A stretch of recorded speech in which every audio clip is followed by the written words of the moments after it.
Muy buenas a todos, quiero que escuchéis uno de los mejores discursos de Nayib Bukele en la CEPAC en Washington, al evento al que asistieron otros líderes como Trump, como Abascal, como Milei, y de verdad que debéis escucharlo. Yo os lo voy a traducir, os lo voy a ir traduciendo al español para que todo el mundo se entere de lo que ha dicho este hombre allí y de la gravedad del asunto y de esta corriente que está llegando, que se está acabando ya ya el zurderío se está acabando. Así que, por favor, escuchad, yo os lo traduzco con muchísimo cariño. Así que empezamos y a ver qué dice el presidente de El Salvador.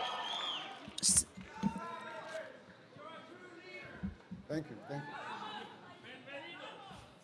Gracias, muchas gracias. Thank you, everyone. Thank you, everyone. Thanks. Let's have a seat. Thank you. Let's have a seat. Thank you.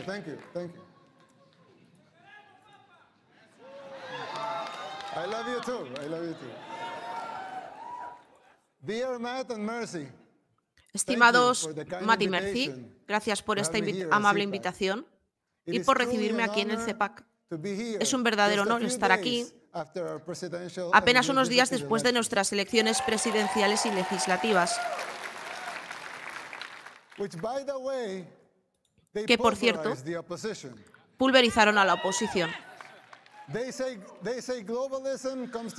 Dicen que el globalismo viene al CEPAC a morirse. Estoy aquí para decirles a todos que en El Salvador ya murió.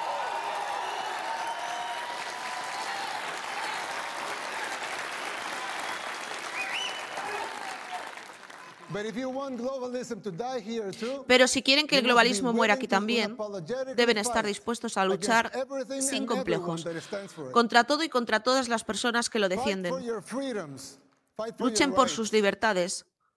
Luchen por sus derechos. El próximo presidente de los Estados Unidos no solo debe ganar unas elecciones, debe tener la visión, la voluntad y la valentía para hacer lo que haga falta. Y sobre todo debe poder identificar a las fuerzas subyacentes que conspirarán en su contra. Estas fuerzas oscuras ya se apropian de su país.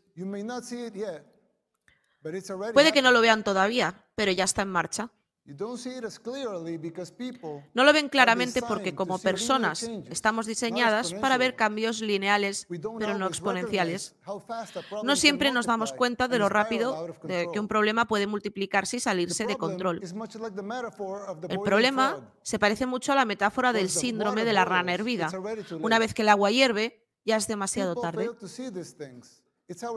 La gente no ve las señales, es parte de nuestra naturaleza.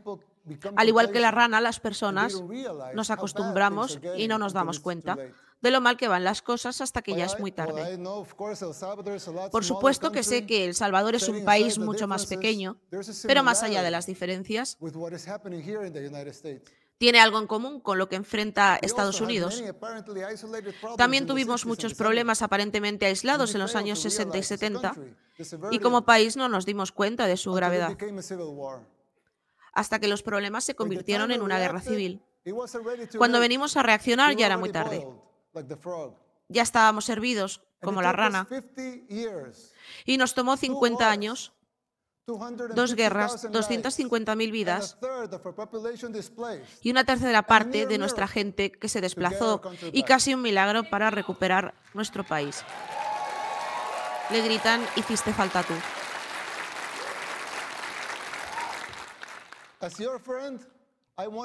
Como amigo, les hago esta advertencia para que no cometan los mismos errores que nosotros cometimos en los años 60 y 70. No es fácil recuperarse una vez que estén en el agua caliente. De hecho, todos los expertos dijeron que era imposible. Y además no querrán esperar durante 50 años y necesitar un milagro para salirse de ese infierno. Todavía pueden salir antes de que hierva el agua. Algunos dirán que exagero, pero nosotros podemos ver claramente los signos de una sociedad en declive, porque la nuestra tocó fondo hace décadas. Es como cuando vemos que alguien se enferma. Primero tal vez solo es un dolor de estómago, un dolor de cabeza o una leve fiebre. Pero si no tratas la enfermedad, solo se irá empeorando hasta que sea demasiado tarde. Incluso después de la Primera Guerra en El Salvador, nuevamente ignoramos las señales de la Segunda Guerra Civil que vendría. La guerra de pandillas. Después que 1 millón de personas huyeran de la Primera Guerra, mucha gente llegó a vivir en los guetos acá en Estados Unidos, donde formaron las pandillas. Cuando entonces el presidente Clinton deportó a muchos de esos pandilleros, sin decirnos que eran pandilleros y delincuentes. Quedaron libres para reclutar a más jóvenes, a miles de salvadoreños jóvenes para unirse a las pandillas. Al principio parecían pequeños delincuentes, pero empezaron a cambiar y a transformarse hasta llegar a ser los terroristas sin escrúpulos que conocemos hoy en día. La mayoría incluso celebran rituales satánicos. Eso ha sido claramente documentado. El gobierno desde entonces no trató la enfermedad.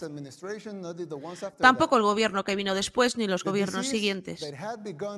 La enfermedad, que inició con síntomas leves, se fue empeorando cada vez más.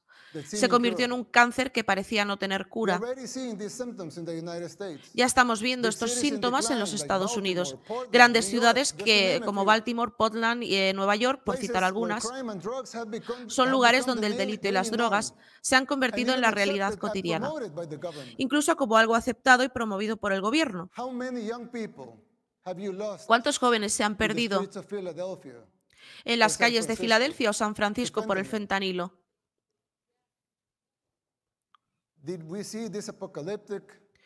Veíamos estos sitios apocalípticos hace tan solo 10, 15 o 5 años. ¿Se imaginan cómo serán los próximos 5, 10 o 15 años? En El Salvador nos pasaba lo mismo. En menos de una década, las pandillas arrebataron el control del país y la sociedad. Evolucionaron a formar un gobierno que controlaba las elecciones y hasta los partidos políticos. Casi todos los aspectos de la vida diaria de la mayoría de las personas eran controlados por las pandillas. Ser la capital mundial de los homicidios es un récord bastante trágico. Deshacernos de esa distinción fue lo mínimo que tuvimos que lograr para al menos empezar a pensar en reconstruir nuestro país.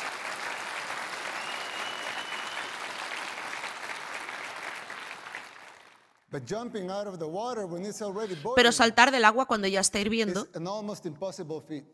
es una hazaña casi imposible. Ustedes no han llegado a eso todavía. Y créanme, no querrán llegar hasta ahí. Nosotros logramos lo impensable y limpiamos nuestra sociedad. Arrestamos a los terroristas, pero debemos depurar a los jueces, fiscales y corruptos.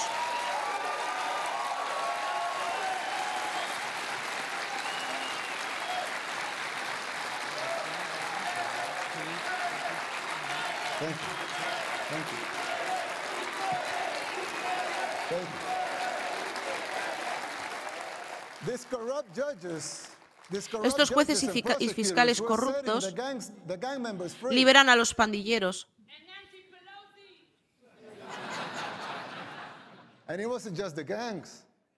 Y no se limitaban a las pandillas. El sistema corrupto opera en concierto con la llamada comunidad internacional, las ONG y, por supuesto, las fake news, tal como sucede aquí en los Estados Unidos.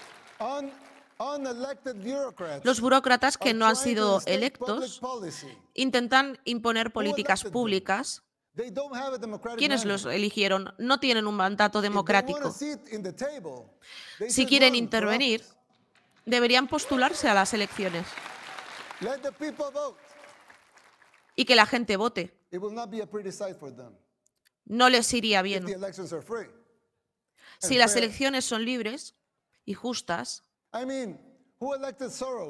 ¿quién eligió a Soros para que impusiera políticas públicas y leyes?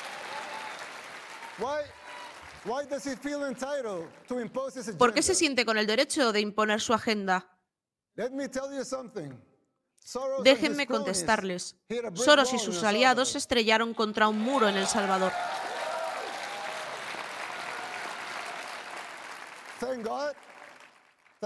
Gracias a Dios, y que toda la gloria sea para Él, los salvadoreños ahora estamos inmunes ante su influencia. Ya nadie en El Salvador cree en sus mentiras.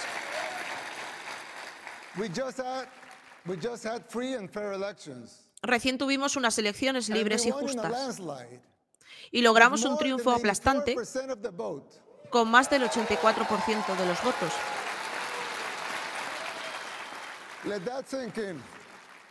Asimilen eso por un momento. Más del 84% de las personas votaron a favor de continuar con nuestras políticas. Nuestra victoria es inédita en la historia mundial de las democracias modernas. También nos dieron una supermayoría en nuestra asamblea. Más que eso, incluso ganamos el 54% de los puestos. 57 si incluimos a nuestros aliados. Te amamos, le dicen. Eso representa el 95% de la asamblea. Asimilen eso también por un momento. El pueblo salvadoreño ya despertó. Y ustedes pueden despertar también. Las élites globalistas odian nuestro éxito y temen el de ustedes. La libre voluntad de las personas para elegir a sus gobernantes es algo que ellos odian, porque no la pueden controlar. Ustedes lo han experimentado de primera mano aquí en los Estados Unidos. Las élites globales controlan los medios masivos, financian campañas, compran fiscales, por citar solo algunos puntos. También abusan de sus poderes. Persiguen a sus opositores políticos. En El Salvador nosotros no instrumentalizamos a nuestro sistema judicial en función de atacar a nuestros oponentes políticos. Es una práctica que a ustedes podría parecerles conocida, pero nosotros no lo hacemos. ¿Y a quién llaman dictador? Las élites globales, las élites globalistas y los medios de comunicación trabajan juntos, publican las mismas notas y las mismas fotos para reforzar sus agendas. Es algo que ustedes conocen bien acá en los Estados Unidos. Nosotros nos enfrentamos en El Salvador. ¿Esa es la prensa libre que tanto mencionan? Por favor. Siempre critico a los defensores del institucionalismo. No es porque dude de que las instituciones fuertes sean fundamentales y necesarias para una democracia, sino es que me parecen muy hipócritas. No parecen tener que acatar las mismas normas que intentan imponerles a los demás.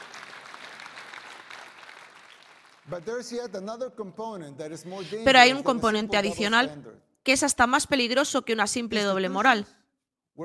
Las instituciones fueron creadas para servir a la gente y no al contrario.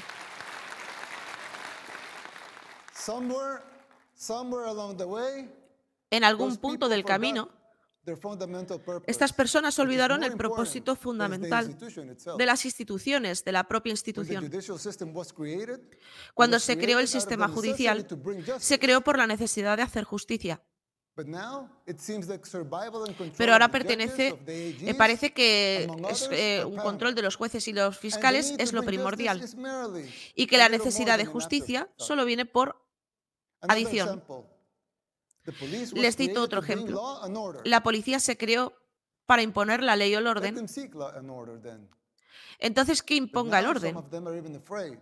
Pero ahora algunos hasta temen hacer su trabajo por las consecuencias que podrían enfrentar por hacerlo. Debemos promover que cumplan con sus roles fundacionales sin el temor a repercusiones que los distrae de sus misiones.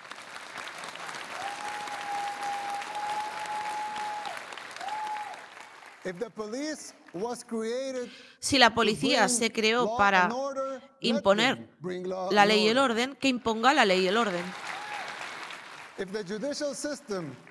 Si el sistema judicial se creó para hacer justicia, Que haga justicia. Let them protect their purpose Que at sea all así. costs. Hay que proteger su propósito Same goes a with toda the press. costa. Lo mismo Let pasa them con la be prensa. free. A Que sea una democracy needs prensa a free libre. press. La democracia necesita But to la enjoy libertad that de prensa. membership, you must Pero para adhere to your gozar duty de as a esa reporter. afiliación debes apegarte a tu Report deber the como facts. reportero. Don't be a Reporta puppet los of hechos. those who finance No you seas una marioneta de or los que te finance the financian organizations o that you financian work a las for. organizaciones para las cuales trabajas. Your freedom of Como lo speech, país. your Perdón. freedom of Tu speech will libertad de always be expresión, protected. tu libertad de We believe in expresión free speech. siempre te protegerá. Creemos en la libertad de Everyone here expresión. believes in free speech. Todos los Your presentes free aquí speech will creemos en la always be libertad de protected. expresión. Tu libre But don't call expresión yourself a siempre journalist estará if protegida, you're pero just no an te hagas activist. llamar periodista si solo eres un Don't- activista. Don't Qué call grande es. yourself independent No if te you hagas llamar depend independiente in open si society. dependes de la Open Society de Soros. Soros NGO for Es la ONG de Soros. those sacred Esas instituciones sagradas se han alejado de las razones por las cuales fueron creadas. No debemos defender a las instituciones solo por el hecho de ser instituciones. En su lugar, debemos defender los principios por los cuales se crearon las instituciones en primer lugar.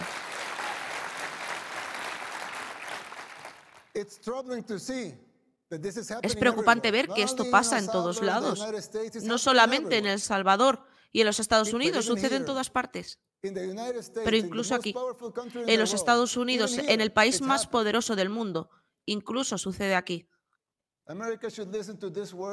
Estados Unidos debe prestar atención, no porque deba replicar el modelo de El Salvador aquí, sino porque estos ejemplos específicos son aplicables para cualquier nación que haya perdido o está perdiendo su camino.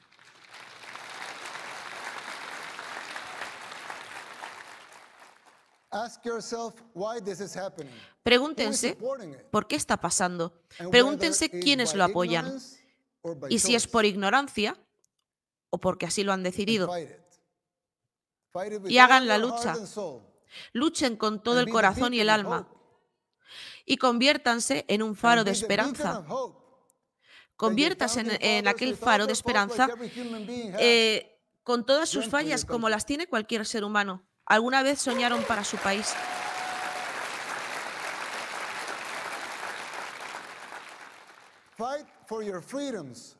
Luchen por sus libertades, por sus derechos. Luchen por el propósito original de estas instituciones. Y no solo por su mera existencia. Todavía no es muy tarde, es posible. Es hora de borrar estos nuevos paradigmas que se han impuesto en los últimos años y que no tienen ningún sentido. Si tan solo liberan sus mentes de esas cadenas invisibles, podrán hacerlo.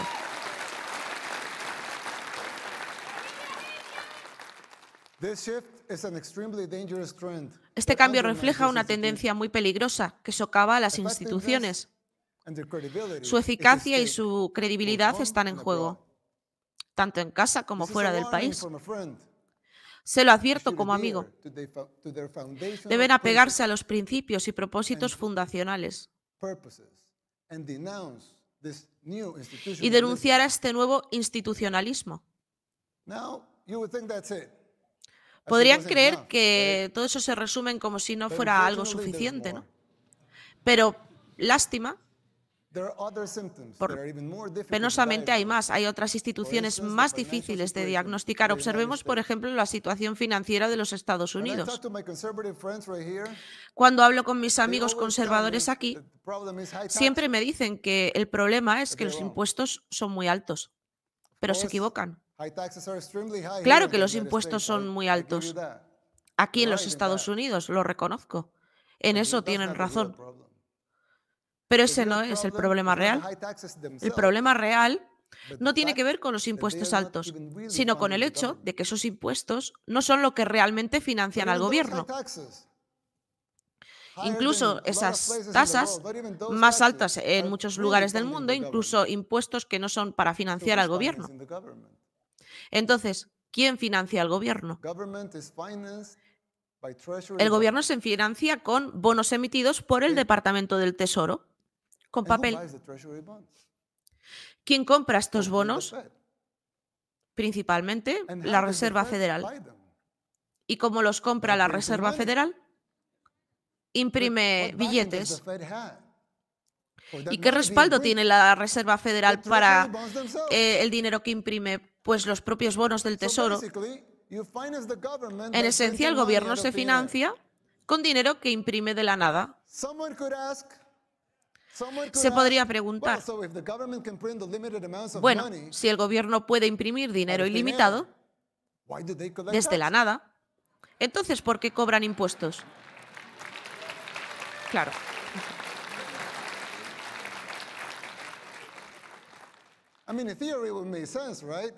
Tendría sentido la teoría, ¿no? Si pueden imprimir dinero ilimitado, ¿por qué necesitan los impuestos?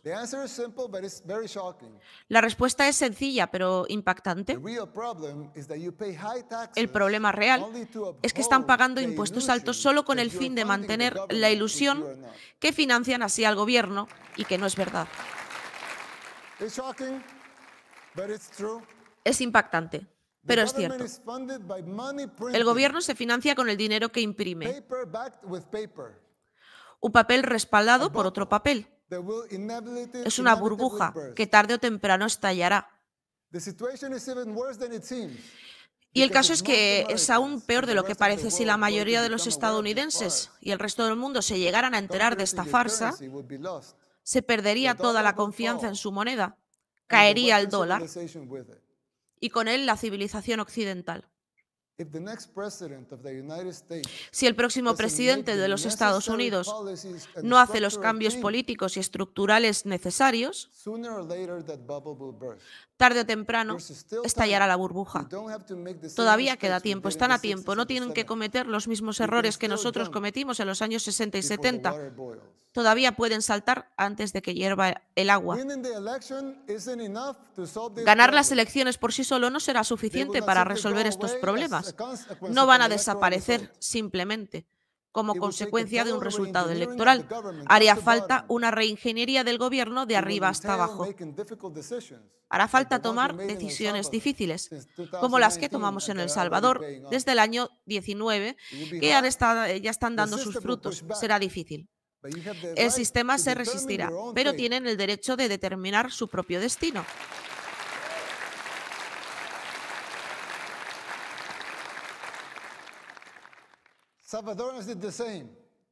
Los salvadoreños hicimos lo mismo. Las decisiones acerca del camino para nuestra nación fueron y siguen siendo nuestras. No toleramos que nos digan qué es lo que tenemos que hacer y con ello logramos lo impensable frente a toda la adversidad.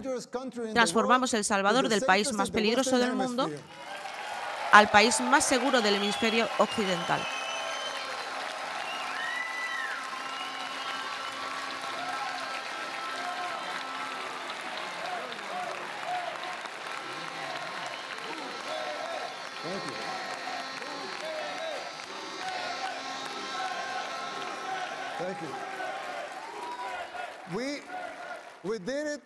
Y lo logramos al desafiar a las élites globales.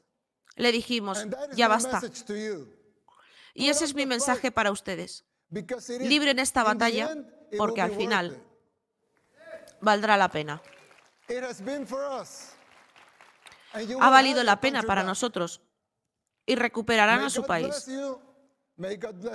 Que Dios les bendiga, que Dios bendiga al pueblo de los Estados Unidos, que Dios bendiga a El Salvador y al futuro de nuestras naciones.